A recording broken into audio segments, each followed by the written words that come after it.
O que uma escrava grávida e uma senhora da elite esconderam em um quarto mudou o destino de duas famílias para sempre, e o segredo que elas selaram naquela noite foi tão chocante que ninguém poderia imaginar as consequências que viriam décadas depois. Essa é uma história real do Brasil imperial que vai deixar você sem palavras. Antes de começar, me conta aqui nos comentários: de que cidade você está assistindo? Quero conhecer cada um de vocês. E se você gosta de histórias reais que emocionam e surpreendem, se inscreve no canal e ativa o sininho para não perder nenhuma história incrível como essa. Agora vem comigo descobrir o que aconteceu naquele quarto. Maria das Dores limpava o corredor da Casa Grande quando ouviu seu nome ecoar pelos cômodos com urgência. Era a voz de Sinhá Helena, chamando-a de forma que fez seu coração acelerar. Grávida de 7 meses, Maria sentiu as mãos tremeram enquanto largava o pano de limpeza. Chamados assim raramente traziam boas notícias para uma escrava na fazenda Santa Cruz do Vale, uma das maiores propriedades de café do Vale do Paraíba em 1852. Enquanto caminhava pelos corredores em direção aos aposentos da Sinhá, Maria relembrou sua trajetória. Nascerá ali, filha de Joana, a cozinheira principal, e de um pai que nunca conhecera, vendido antes de seu nascimento. Crescerá entre panelas e fogões, aprendendo os segredos culinários que sua mãe dominava. Aos 15 anos, foi transferida para trabalhar na Casa Grande, servindo diretamente à família dos senhores. Agora, aos 23 anos, carregava no ventre o filho de João, o ferreiro da fazenda. Eles haviam se casado na senzala, em cerimônia simples. João era um homem bom, de mãos calejadas e coração generoso. Sonhavam juntos com um futuro impossível, ver seu filho crescer livre, longe dos açoites e humilhações que marcavam suas vidas. Ao chegar diante da porta do quarto principal, Maria respirou fundo e bateu 3 vezes. Veio a resposta abafada.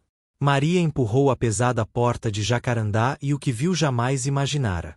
A poderosa Sinhá Helena, sempre tão imponente, estava sentada à beira da cama com olhos vermelhos e inchados, rosto manchado de lágrimas, cabelos desgrenhados sobre os ombros. Parecia uma mulher comum, vulnerável, perdida. Parecia quase humana. A cena era tão inesperada que Maria ficou paralisada na entrada. Sinhá Helena, que comandava dezenas de escravos com mão de ferro, que decidia sobre vidas e destinos com um simples aceno, estava ali destruída, claramente em desespero profundo. Maria sabia que estava prestes a ser envolvida em algo que mudaria sua vida para sempre. Fecha a porta, Maria. E tranca, ordenou Sinhá Helena com voz rouca, sem olhar para a escrava. O tom não carregava a habitual arrogância, mas desespero puro. Maria obedeceu rapidamente, girando a chave na fechadura. O clique do trinco ecoou no quarto como um tiro.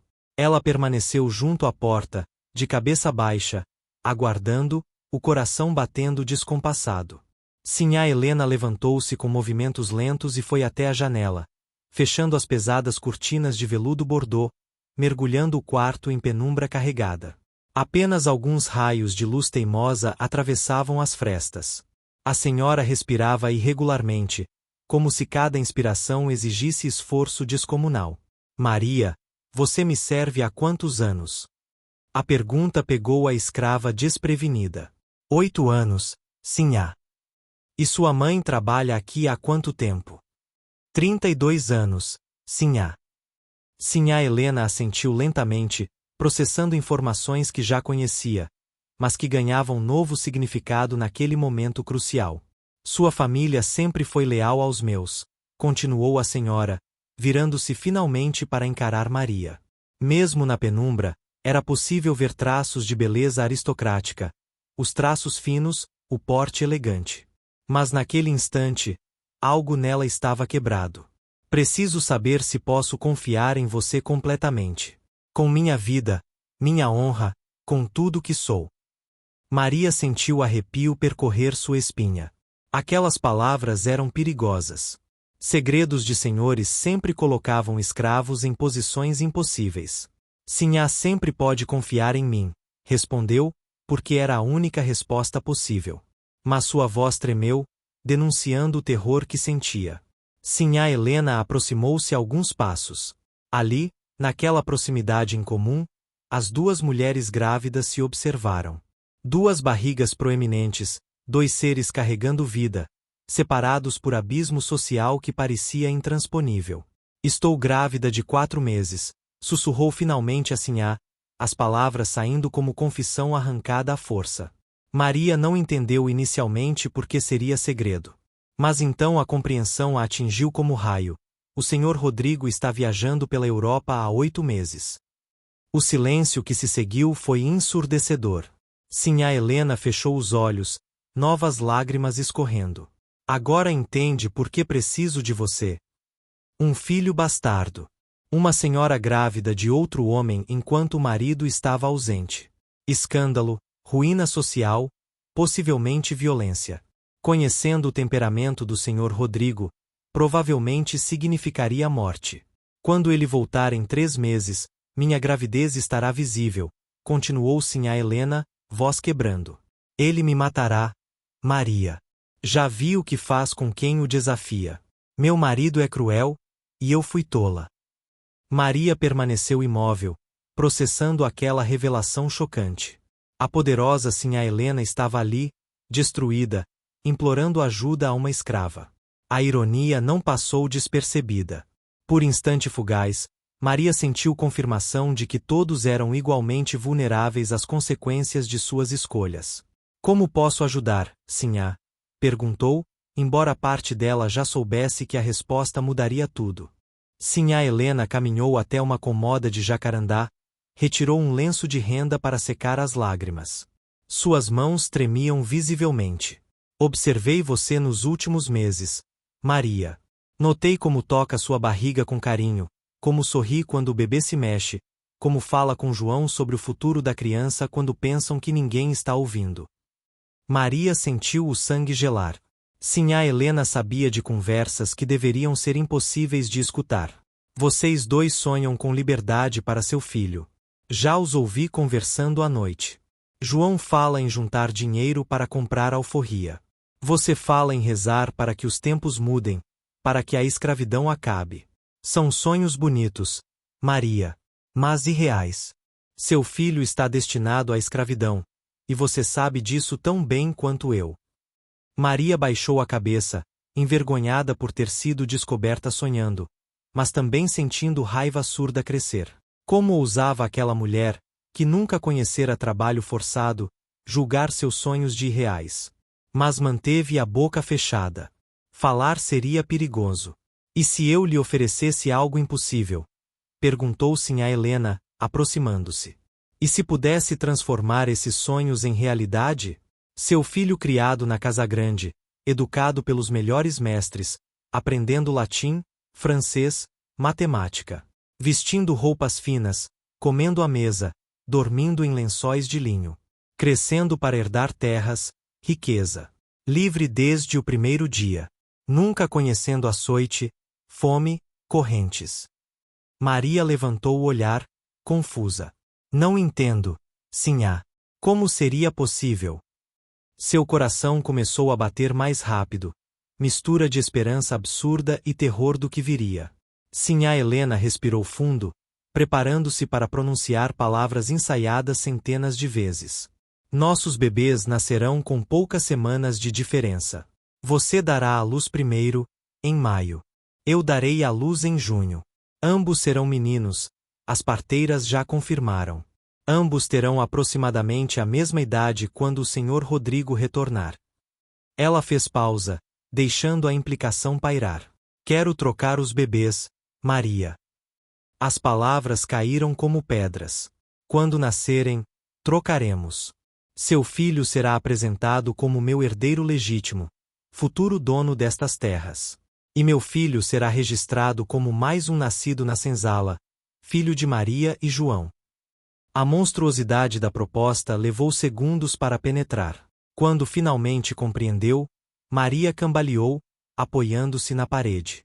Seu estômago embrulhou, o quarto pareceu girar. Sinhá está pedindo que eu entregue meu filho? E crie o seu como escravo. As palavras saíram em sussurro horrorizado. Estou pedindo que salve a vida de ambos os bebês, corrigiu Sinhá Helena com firmeza. Se meu marido descobrir esta gravidez, matará a criança. Esmagará o crânio, afogará no rio. Você conhece o senhor Rodrigo. Já viu do que é capaz. E seu filho, mesmo que João junte dinheiro, o que levaria décadas, crescerá escravizado. Açoitado quando errar, vivendo com medo. Mas se aceitar minha proposta, ele terá tudo: educação, respeito, liberdade, riqueza. Diga-me, Maria, não é isso que toda mãe quer? A melhor vida possível para seu filho. Maria deslizou pela parede até sentar-se no chão, abraçando a barriga como se pudesse proteger a criança daquela proposta insana. Como podia existir escolha tão impossível? Entregar seu filho para que vivesse livre mas longe dela? Ou mantê-lo consigo para vê-lo destruído pela escravidão? Sei que é terrível, disse Sinhá Helena, voz carregando remorso. Mas pense, enquanto seu filho próspera na casa grande, você ainda poderá vê-lo crescer. Eu permitirei que trabalhe aqui, perto dele.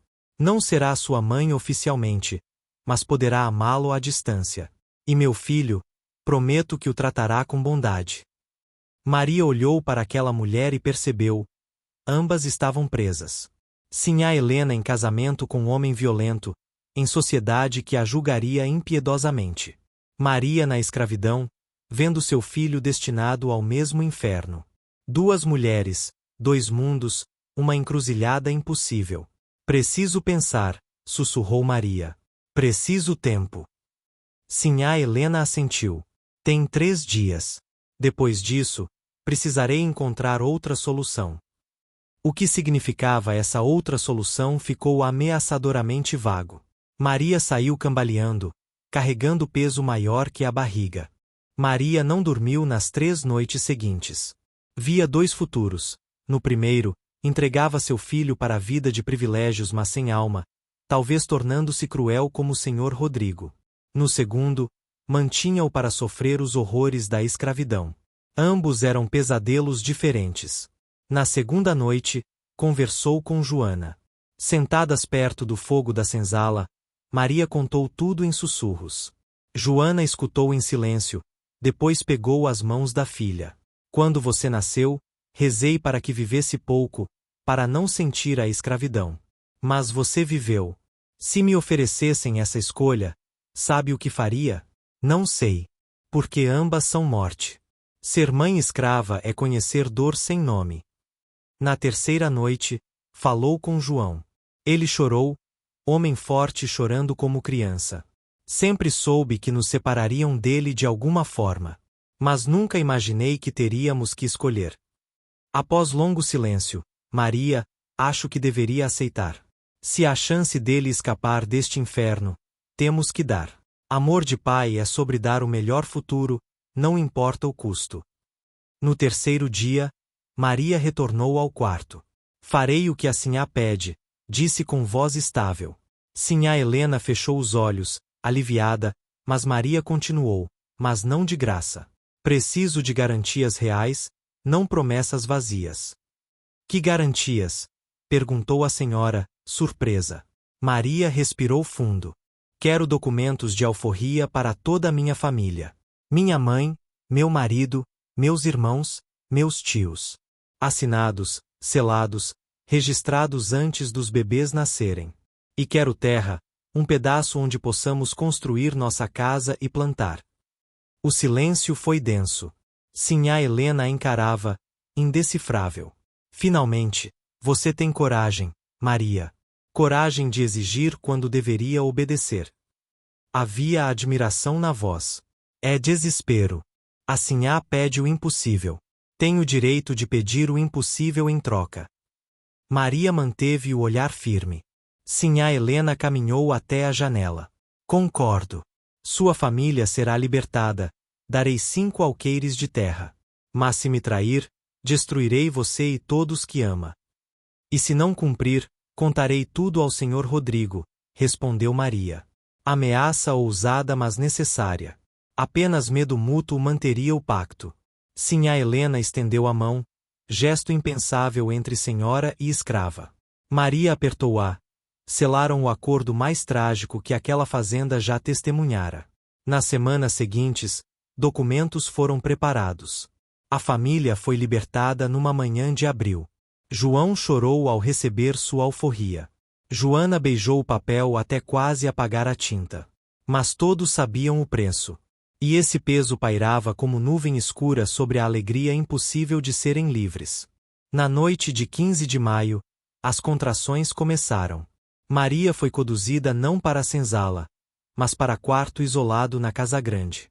O trabalho de parto durou 14 horas de dor inominável. Maria gritou, implorou, amaldiçoou. Através da névoa de sofrimento, viu Dona Cecília, a parteira comprada com silêncio, trabalhando eficientemente. Finalmente, com o sol alto, Maria sentiu a vontade desesperada de empurrar. Mais um pouco, dizia Dona Cecília. E então, com o último grito que rasgou sua alma, o bebê saiu.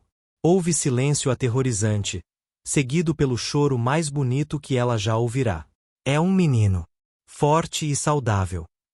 Mas as mãos de Dona Cecília já se moviam rápido, cortando o cordão, limpando. Maria tentou erguer os braços, mas a parteira foi rápida demais.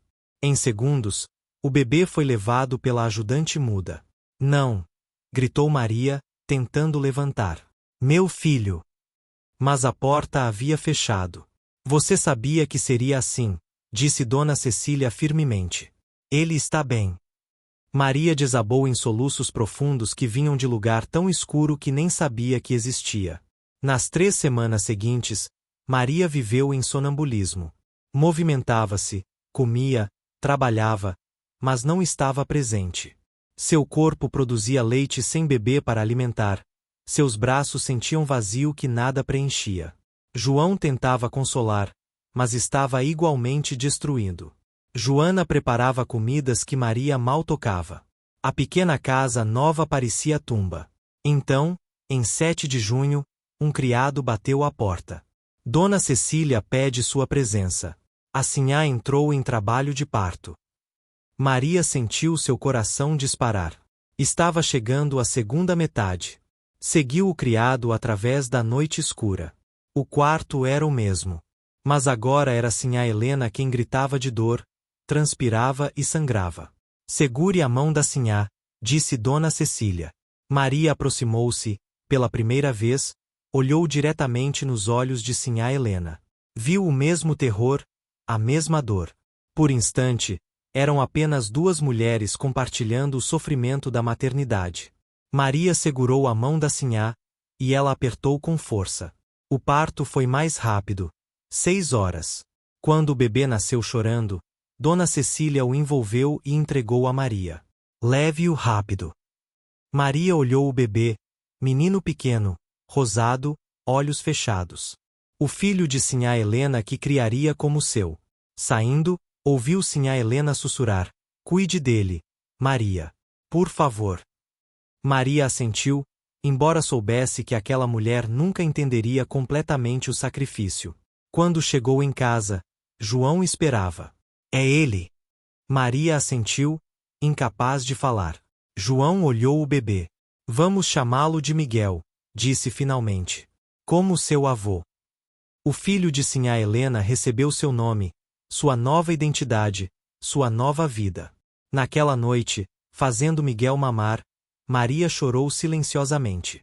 Chorou por seu filho na casa grande, que seria Francisco.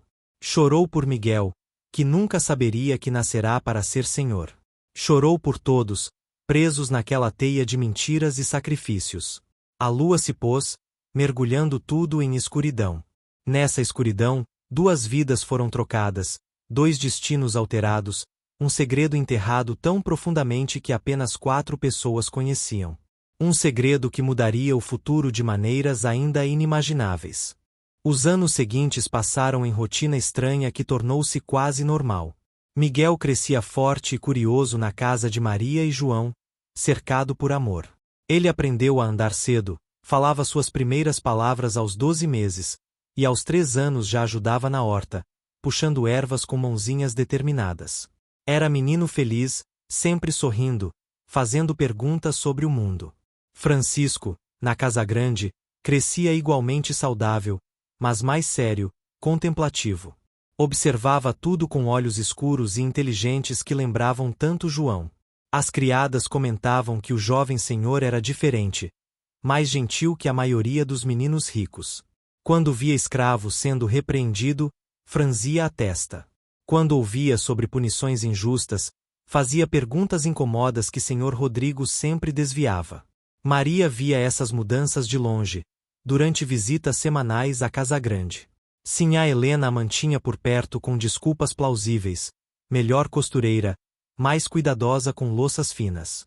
Na verdade, eram concessões, oportunidades para Maria estar perto de Francisco, mesmo sem revelar quem era. Certa vez, quando Francisco tinha 7 anos, caiu de árvore e machucou o joelho gravemente.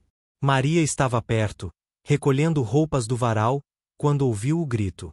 Sem pensar, correu até o menino, ignorando protocolos. Segurou-o nos braços, examinou o ferimento, sussurrou palavras de conforto enquanto limpava o sangue. Francisco, entre lágrimas, olhou para ela com gratidão. Você tem mãos gentis, como as da minha mãe, mas diferentes. Mas, verdadeiras. Maria sentiu o coração se partir e curar simultaneamente. Todas as mãos que tocam com amor são verdadeiras, jovem senhor, respondeu cuidadosamente. Mais tarde, Sinhá Helena puxou-a para um canto. Foi arriscado. Mas, obrigada. Não teria chegado a tempo. À medida que os anos passavam, o acordo entre Maria e Sinhá Helena aprofundava-se de formas inesperadas. Não eram amigas, a barreira era grande demais, e o trauma criava tensão constante. Mas havia compreensão mútua, respeito nascido do segredo impossível compartilhado. Sinhá Helena perguntava sobre Miguel durante as visitas, genuinamente interessada.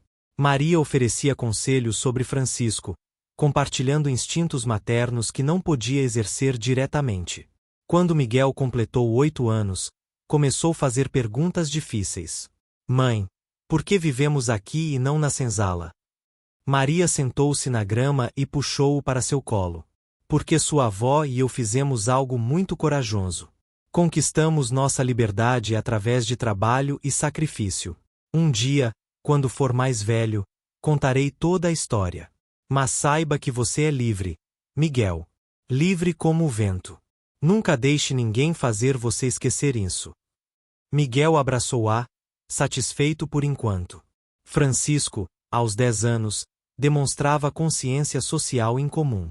Questionava o pai sobre escravidão, perguntava por que alguns homens possuíam outros, ficava perturbado testemunhando punições. Pai, por que João não é livre se trabalha tão duro? Senhor Rodrigo, irritado, porque é assim que o mundo funciona.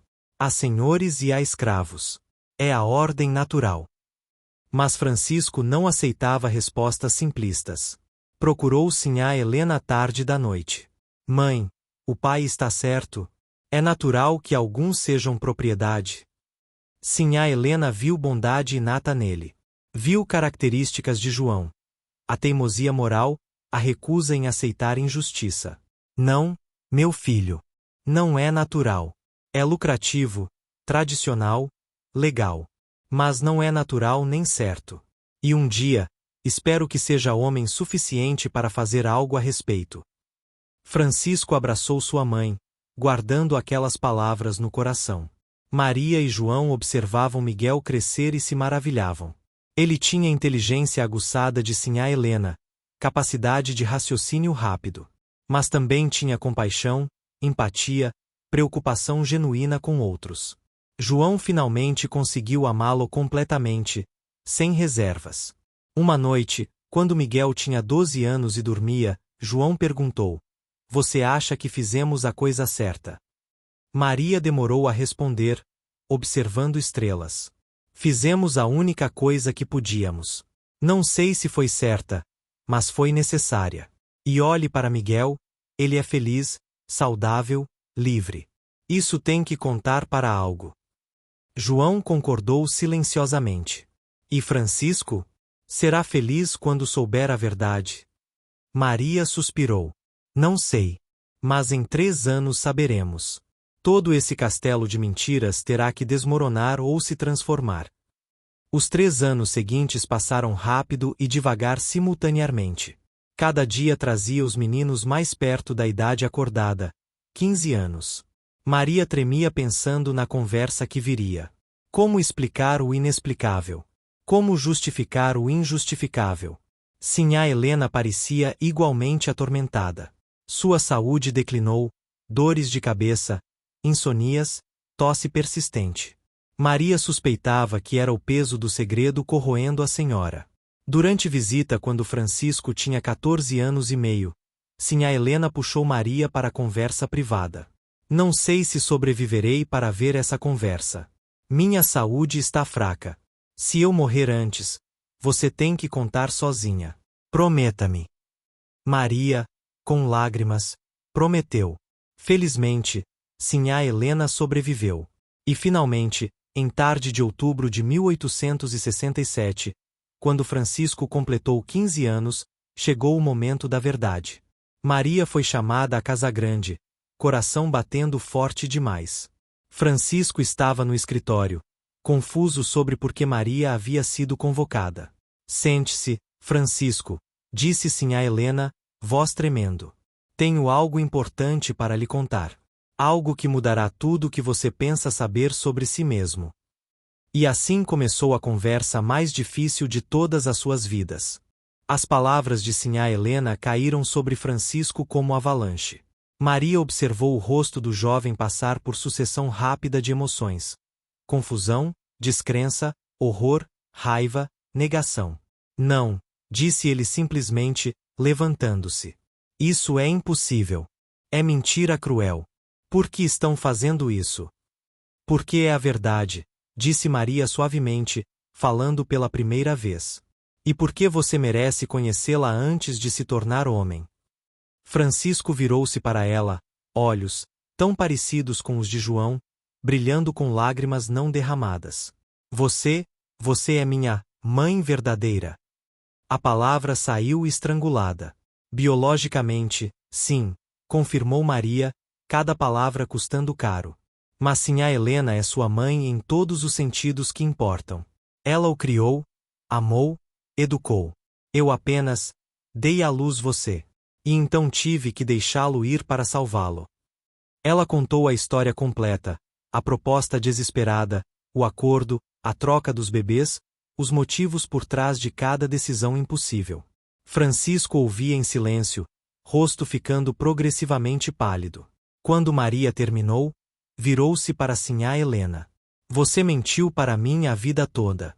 Todos os dias, você olhava para mim e sabia que eu não era seu filho. Como pôde? Sinhá Helena, com lágrimas escorrendo, estendeu a mão, mas Francisco recuou. Para salvar sua vida. Se seu pai soubesse que eu estava grávida de outro homem, teria matado o bebê. Teria matado você, Francisco. Eu não tinha escolha. Sempre a escolha, explodiu Francisco. Você poderia ter fugido. Poderia ter feito qualquer coisa menos isso. Para onde eu fugiria? Uma mulher sozinha, grávida, sem dinheiro? Teria morrido na estrada, e você comigo. E Maria era escrava. Não tinha direitos, não tinha escolhas. Seu filho estava destinado à escravidão. Ao fazê-lo passar por você, dei a ele liberdade, educação, futuro. Foi presente, não maldição. Francisco riu amargamente. Um presente? Roubou minha identidade. Quem sou eu? Filho de quem? Sou escravo fingindo ser senhor? Bastardo usando nome que não me pertence. Ele caminhou até a janela. Tudo o que pensei saber sobre mim é mentira. Maria aproximou-se cuidadosamente. Não é mentira, Francisco.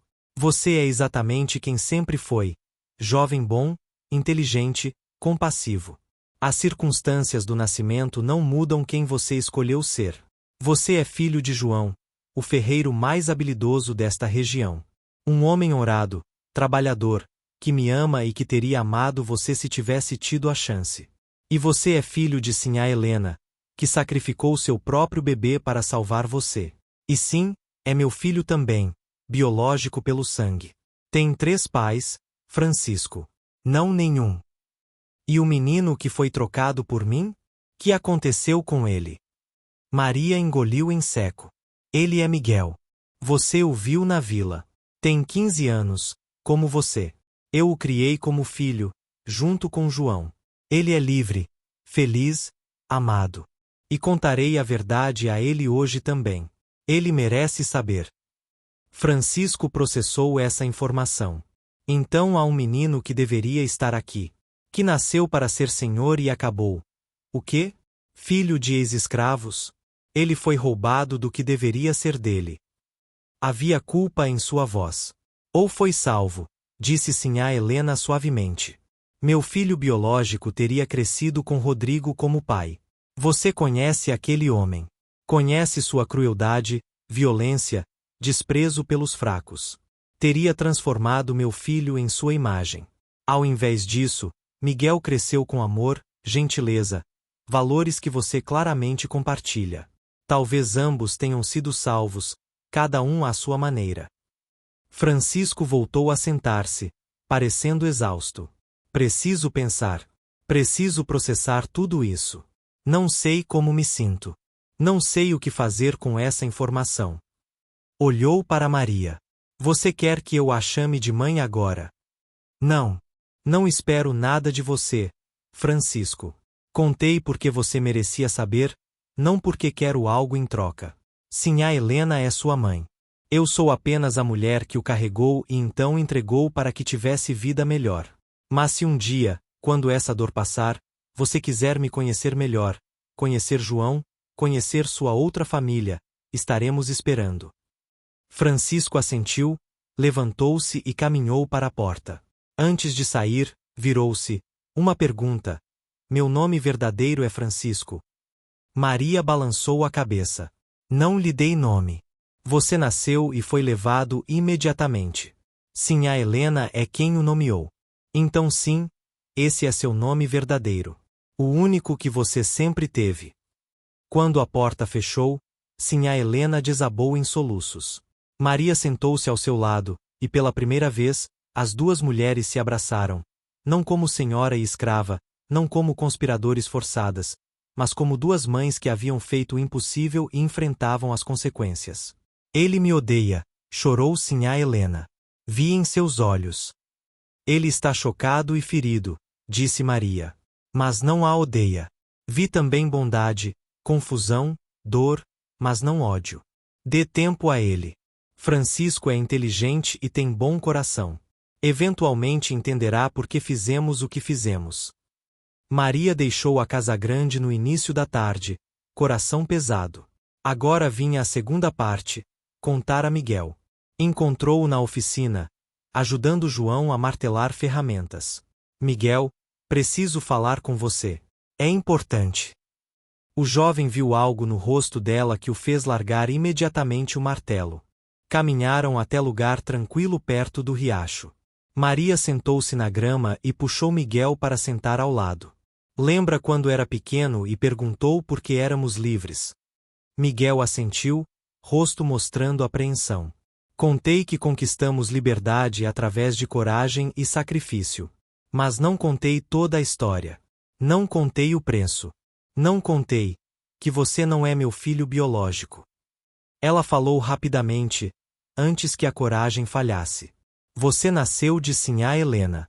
É filho biológico de homem que não era senhor Rodrigo. E quando nasceu, fui forçada a trocá-lo por meu próprio bebê para salvar ambas as vidas. Miguel ficou completamente imóvel, rosto mostrando o mesmo choque que Francisco demonstrara horas antes. Eu sou filho da sinhá? Deveria estar na casa grande? Ser senhor? Minha vida inteira é mentira. Não é mentira, disse Maria firmemente, pegando o rosto de Miguel entre suas mãos. Você é meu filho em todos os sentidos que importam. Amamentei você, criei você, ensinei você, amei você desde o momento em que o segurei. Sangue é apenas sangue, Miguel. Família é quem ama você, quem está ao seu lado, quem sacrifica por você. E eu sacrifiquei meu filho biológico por você. Deixei-o ir para a casa grande para que tivesse chance melhor. E em troca recebi você, e amei você da mesma forma. Miguel afastou-se, precisando de espaço. Então há um menino na casa grande que é seu filho de sangue? Que deveria estar aqui. Você o escolheu?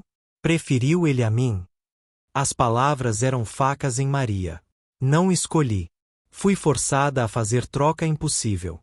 Entreguei meu filho biológico para salvá-lo da fúria de Senhor Rodrigo, e recebi você para protegê-lo do mesmo destino. Ambos foram salvos, Miguel. Ambos foram amados. Francisco, esse é o nome dele, cresceu na casa grande com educação e privilégios. Mas você cresceu aqui, com amor verdadeiro, com liberdade, com valores que o tornam o homem extraordinário que está se tornando. Liberdade? Sou livre apenas porque fui trocado.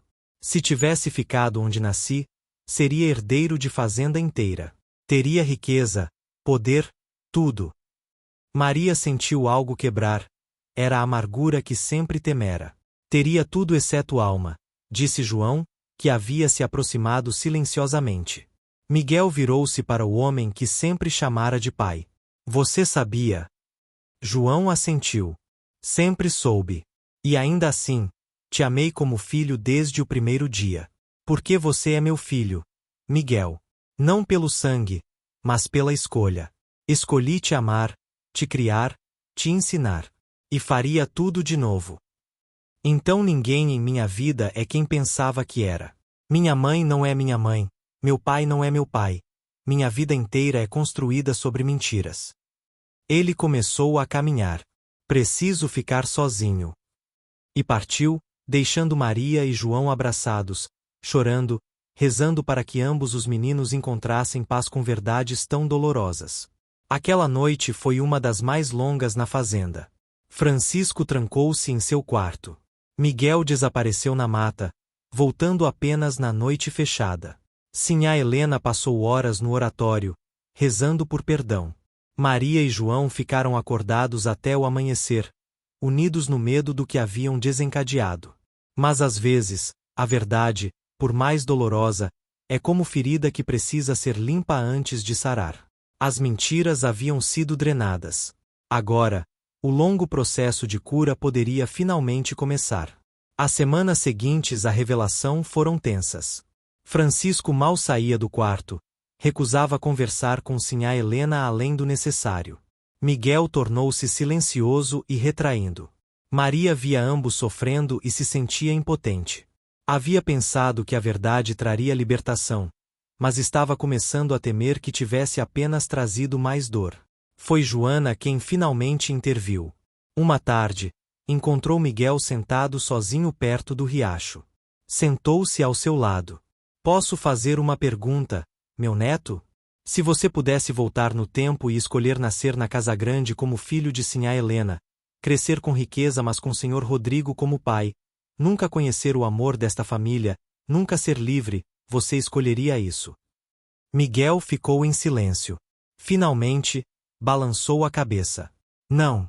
Mas dói saber que fui roubado de algo. Nada foi roubado de você. Algo foi dado.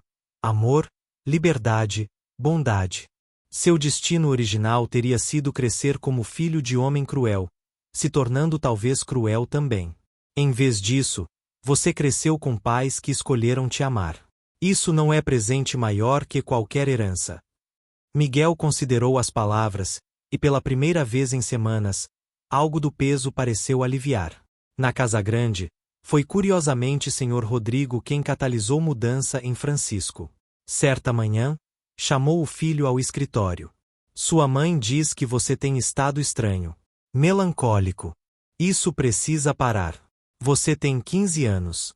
Em poucos anos, assumirá responsabilidades reais. Não há espaço para fraqueza. Mandarei você para a academia militar na cidade. Lá aprenderá disciplina, força, como comandar homens. Como ser verdadeiro Rodrigues. E naquele momento, algo se cristalizou em Francisco. Ele não queria ser verdadeiro Rodrigues.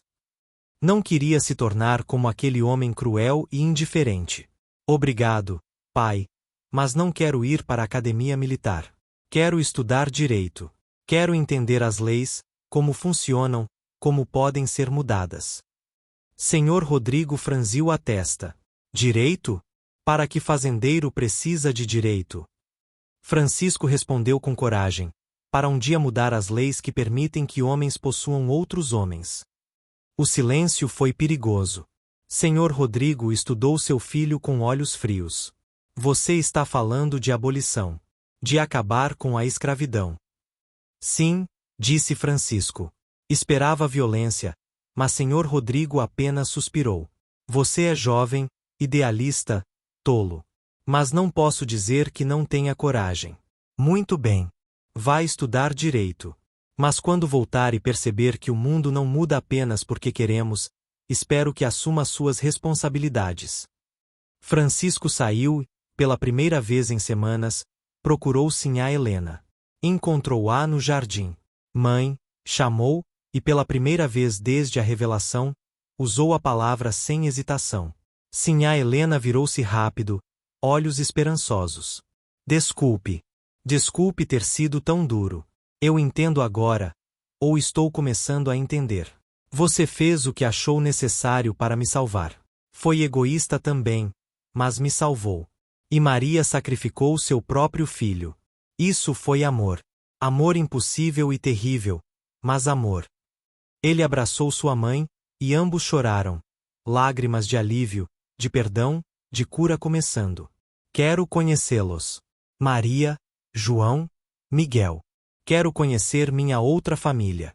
Não para substituir você, mas para entender quem sou completamente. Sinhá Helena assentiu, embora custasse. Posso. Vou arranjar. Uma semana depois, em tarde dourada de novembro, 5 pessoas se reuniram na pequena casa de Maria e João. Francisco chegou nervoso, vestindo roupa simples. Miguel estava igualmente tenso. Os 2 jovens se olharam, irmãos de destino se não de sangue, ambos produtos da mesma troca desesperada. Eram surpreendentemente parecidos em alguns aspectos, diferentes em outros. Então você é quem deveria estar em meu lugar, disse Miguel. Não havia acusação, apenas constatação. Francisco balançou a cabeça. Não acho que exista deveria aqui. Existem apenas as escolhas que nossas mães fizeram, e as vidas que vivemos. Você é livre, Miguel. Eu sou herdeiro de legado construído sobre injustiça. Não sei qual teve o melhor negócio. Miguel considerou. E Joana me fez perceber algo. Se eu tivesse crescido na Casa Grande, nunca teria sido quem sou. Teria me tornado como o Senhor Rodrigo. E isso seria pior que qualquer perda de riqueza. Francisco assentiu vigorosamente. Exatamente. E eu, crescendo com os valores que vocês têm, me tornei alguém que quer mudar o mundo, não perpetuar suas injustiças. Conversaram por horas naquela tarde. Maria contou histórias dos primeiros anos, as dificuldades, as decisões impossíveis. João falou sobre como havia lutado para amar Miguel, e como aquele amor se tornou tão natural quanto respirar. Sinhá Helena admitiu que havia pensado em Miguel todos os dias, rezando para que estivesse bem. E lentamente, algo milagroso aconteceu. As feridas começaram a curar. Não completamente, algumas cicatrizes são permanentes. Mas o suficiente para que perdão e compreensão pudessem florescer. Francisco começou a visitar regularmente, aprendendo ferraria com João, ouvindo histórias de Joana. Miguel visitou a Casa Grande, viu a biblioteca, os livros, o mundo que poderia ter sido seu. 3 anos depois, quando Francisco partiu para estudar direito em São Paulo, deixou algo. Um documento legal concedendo metade das terras da fazenda a Miguel, registrando-o como filho adotivo reconhecido da família Rodrigues. Senhor Rodrigo morreu 6 meses depois, nunca sabendo a verdade completa. Em seu testamento, deixou a fazenda para Francisco, mas com cláusula de que Miguel deveria receber sua parte. Francisco retornou 5 anos depois, formado e cheio de ideias revolucionárias. Uma de suas primeiras ações foi libertar todos os escravos remanescentes, oferecendo salários e terras. A decisão causou escândalo, mas Francisco não se importou. Minha mãe me ensinou que vidas importam mais que lucros. Ele falava tanto de Sinhá Helena quanto de Maria. Com Miguel como parceiro, transformaram a fazenda Santa Cruz do Vale em modelo. Ex-escravos trabalhavam como assalariados, recebiam educação, tinham direitos. A produtividade inicialmente caiu, mas depois aumentou. Outras fazendas começaram, relutantemente, a seguir o exemplo. Francisco tornou-se advogado abolicionista, trabalhando incansavelmente para libertar escravos, defender fugitivos, pressionar por mudanças legais. Usava seu sobrenome prestigioso como ferramenta. Miguel tornou-se educador. Estabeleceu escola para filhos de ex-escravos e pobres livres. Conhecimento é o caminho para a verdadeira liberdade, dizia, ecoando palavras que Maria lhe dissera quando criança. Maria viveu para ver tudo isso. Viveu para ver seus 2 filhos, ambos seus, cada um à sua maneira, transformarem algo terrível em algo belo. Viveu para ver a Lei Áurea ser assinada em 1888, acabando oficialmente com a escravidão. Chorou naquele dia, lágrimas de alegria e tristeza misturadas, pensando em todas as gerações que sofreram antes daquele momento. Quando Maria morreu em 1895, aos 66 anos, foi acompanhada ao túmulo por multidão incomum. Francisco estava lá, advogado respeitado. Miguel estava lá, diretor de 3 escolas. Helena estava lá, ela abandonara o título de sinhá. Ex-escravos da fazenda estavam lá, centenas deles, testemunhando o funeral da mulher que havia sacrificado tudo. E curiosamente, nos anos seguintes, a história da troca impossível tornou-se lenda na região. Não todos os detalhes, mas a essência, de como uma escrava e uma senhora, forçadas por circunstâncias impossíveis, fizeram escolhas que mudaram não apenas suas vidas, mas o curso da história local. De como 2 meninos, trocados ao nascer, cresceram para se tornarem irmãos na luta por justiça.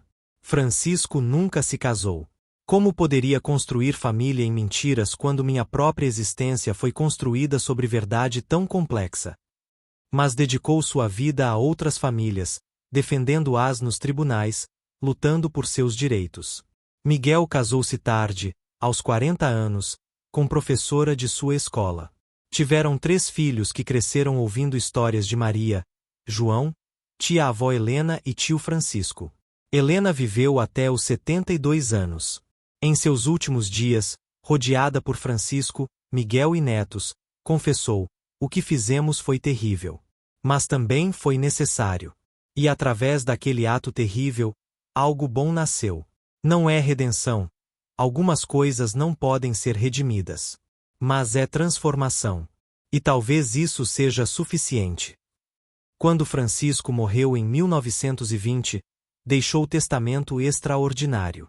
Transformou a fazenda Santa Cruz do Vale em traste educacional, garantindo que as terras nunca seriam vendidas mas usadas para educar crianças pobres para sempre. Miguel viveu até 1925, vendo sua escola expandir para sistema de 5 instituições. E hoje, mais de um século depois, ainda existem descendentes daquela troca impossível. Alguns são professores, outros advogados, outros fazendeiros. Poucos conhecem toda a história, mas todos carregam o legado de que amor verdadeiro às vezes exige sacrifícios impossíveis, que família é mais que sangue, e que até dos momentos mais escuros, luz pode emergir se houver coragem para enfrentar a verdade. A pequena casa onde Maria criou Miguel ainda existe, preservada como museu. O quarto na Casa Grande onde o segredo foi primeiro compartilhado tem placa. Aqui, 2 mulheres desesperadas encontraram solução impossível. O que fizeram foi questionável. Por que fizeram foi compreensível. O que resultou foi extraordinário. E talvez essa seja a única verdade completa sobre toda a história. Que foi impossível, terrível, necessária e, finalmente, redentora. Não porque o mal foi apagado, mas porque através daquele ato desesperado, consciências foram despertadas, vidas mudadas, e um pequeno pedaço do mundo se tornou ligeiramente mais justo. 2 bebês, trocados numa noite de desespero.